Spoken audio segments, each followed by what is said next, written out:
State Question 790. A yes vote on this would repeal the Blaine Amendment in Oklahoma's Constitution. I think a lot of Oklahomans are confused on what this is and kind of the context. What exactly is a Blaine Amendment? Yeah, I mean, people are confused right down to the point of what does a yes vote do? A yes vote would repeal this from the Constitution, as you said, and a Blaine Amendment is a provision, it's called an amendment. Of course, this was part of Oklahoma's original Constitution, but people talk about Blaine Amendments because James G. Blaine from the state of Maine, who was a Speaker of the House in the 19th century, part of his political platform was passing these kind of provisions. He tried to do it in the U.S. Constitution, and when he failed, he took this to state constitutions designed to prevent public funds from going to Catholic organizations. And it's important to understand that.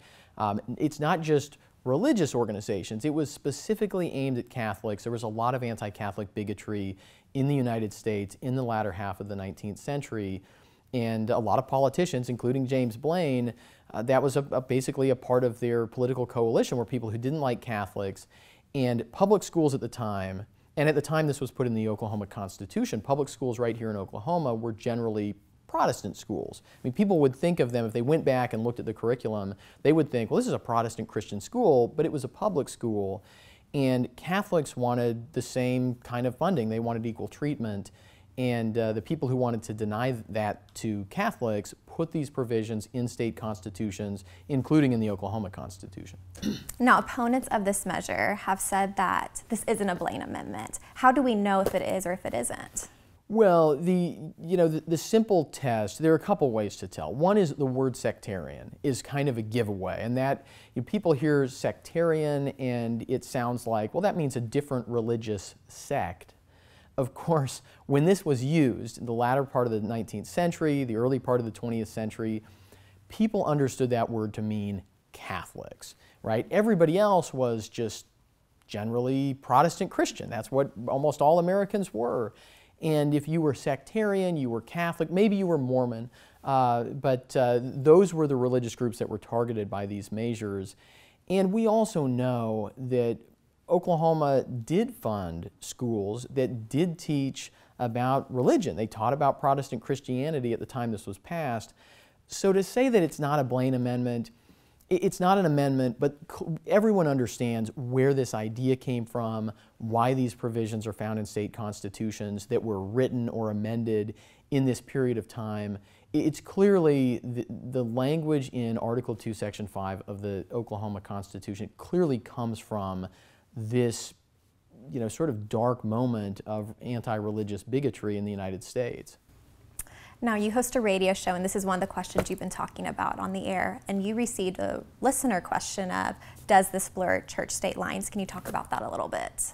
Yeah, so one of the important things to understand about State Question 790 that would repeal the Blaine Amendment is that it doesn't change what most people think about as the separation of church and state, because the First Amendment applies in Oklahoma no matter what we do with our state constitution. So all of the federal law, all of the federal court decisions about religion in the public square, religion within state and county governments and school districts, all of that stays the same.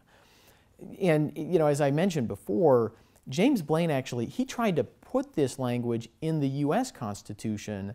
He understood this is far more restrictive. And that's why the U.S. Supreme Court would not have had a problem with the Ten Commandments monument at the Oklahoma Capitol grounds. They let Texas keep theirs. But the Oklahoma Supreme Court, using this Blaine language in our state constitution, ordered the Ten Commandments monument removed. A lot of people look at that decision and say, look, whatever you think about monuments at the state capitol, there are programs, religious-based programs that treat people with substance abuse problems, that provide all kinds of social services.